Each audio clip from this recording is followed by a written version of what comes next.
നമസ്കാരം. മലയാളി വാർത്തയിലേക്ക് സ്വാഗതം.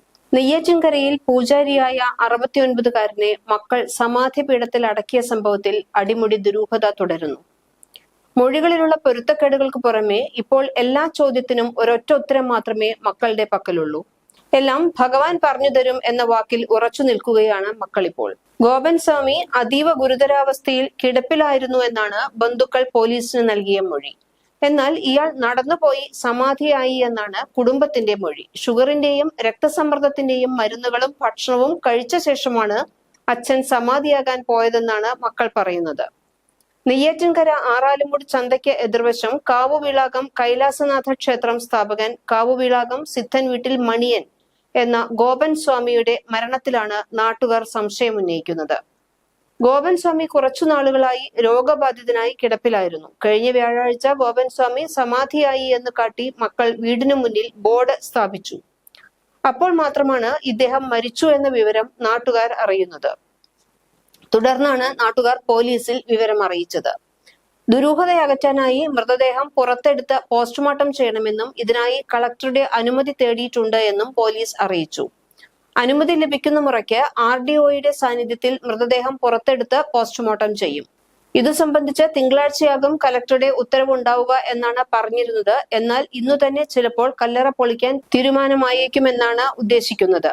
താൻ തെറ്റൊന്നും ചെയ്തിട്ടില്ല എന്നും സമാധിയായി ഇരുത്തണം എന്ന അച്ഛന്റെ ആഗ്രഹം സാധിച്ചു കൊടുക്കുക മാത്രമാണ് താനും കുടുംബവും ചെയ്തതെന്നുമാണ് മരിച്ച ഗോപൻ സ്വാമിയുടെ മകൻ രാജസേനൻ പറയുന്നത്. എന്നാൽ ഗോപൻ സ്വാമിയെ കൊന്നതാണെന്നും നാട്ടുകാർ അറിയാതെ അന്ത്യകർമ്മങ്ങൾ ചെയ്തുവെന്നുമാണ് കുടുംബാംഗങ്ങൾ പോലീസിന് നൽകിയ മൊഴി.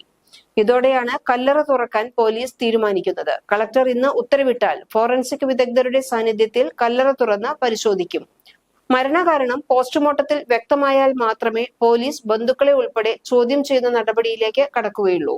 മരിച്ച ഗോപൻ കിടപ്പ് രോഗിയായിരുന്നുവെന്ന് അയൽവാസി കോമളകുമാരി പറയുന്നു. കിടക്കയിൽ മൂത്രമൊഴിക്കുന്നതിന് മകൻ രാജസേനൻ ഗോപനെ വഴക്കു പറയുമായിരുന്നു എന്നും പറയുന്നുണ്ട്.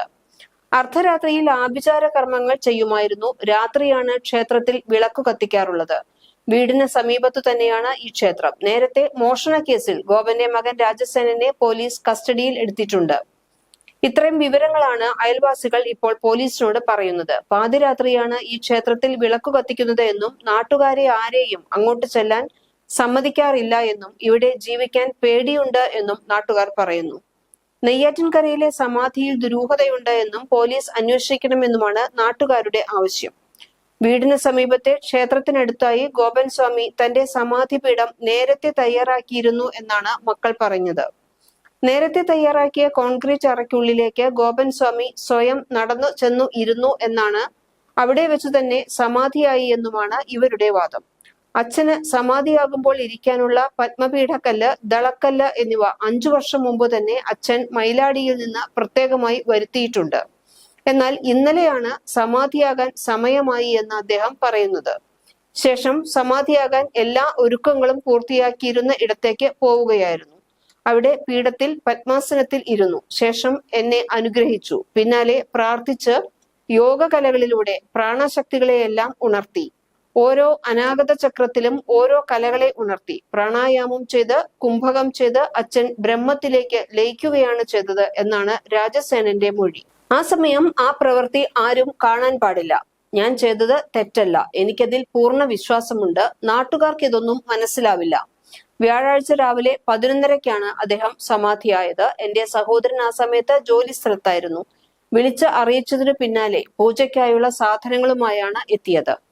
പകൽ വെളിച്ചത്തിലാണ് പൂജകളൊക്കെയും നടന്നത്. ഭസ്മം, ചന്ദനം, കർപ്പൂരം തുടങ്ങി മറ്റെല്ലാ സുഗന്ധദ്രവ്യങ്ങളും ഇട്ട് ഹൃദയത്തിന് മുകളിലേക്ക് മണ്ണിൽ മൂടാത്ത തരത്തിലാണ് അച്ഛനെ നിബഞ്ജനം ചെയ്തിരിക്കുന്നത് എന്നും പറയുന്നു. അച്ഛന്റെ ആത്മാവ് കൈലാസത്തിലേക്ക് പോകുന്നത് താൻ കണ്ടുവെന്നും ഇതിനുശേഷമാണ് കോൺക്രീറ്റ് പാളി ഉപയോഗിച്ച് സമാധി പീഠത്തിലെ അറ അടച്ചതെന്നുമാണ് ഇയാൾ പറയുന്നത്. ഊർജ്ജസ്വലനായി ഇരുന്നാണ് അദ്ദേഹം സമാധിയായത്. ആ സമയം അദ്ദേഹത്തിന്റെ ശരീരത്തിന് അത്ഭുതാവഹമായ തേജസ്സായിരുന്നു എന്ന് പറയുന്നു. സമാധിയിൽ ലയിച്ചിരിക്കുന്ന സമയത്ത് അച്ഛൻ ഇവിടെയുള്ള ക്ഷേത്രത്തിന്റെ യോഗീശ്വരനാണ്, മന്ത്രമൂർത്തിയാണ്. ഈ ക്ഷേത്രത്തിന്റെ ഉയർച്ച ഇനി അങ്ങോട്ടാണ്. അച്ഛൻ ഈശ്വരനിൽ ലയിക്കുന്ന സമയമാണ്.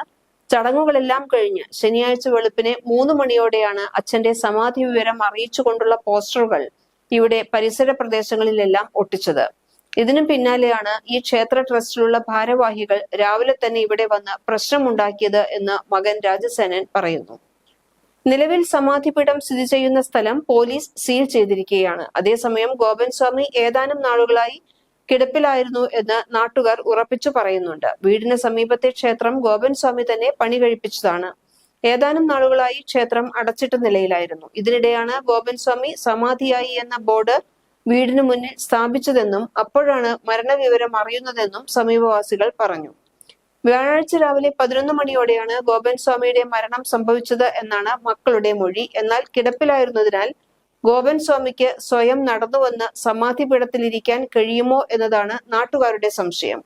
ജീവനോടെയാണോ ഗോപൻ സ്വാമിയെ സമാധിപീഠത്തിൽ അടക്കിയത് അതോ മരണശേഷം അടക്കിയതാണോ എന്നതിലും സംശയം നിലനിൽക്കുന്നു.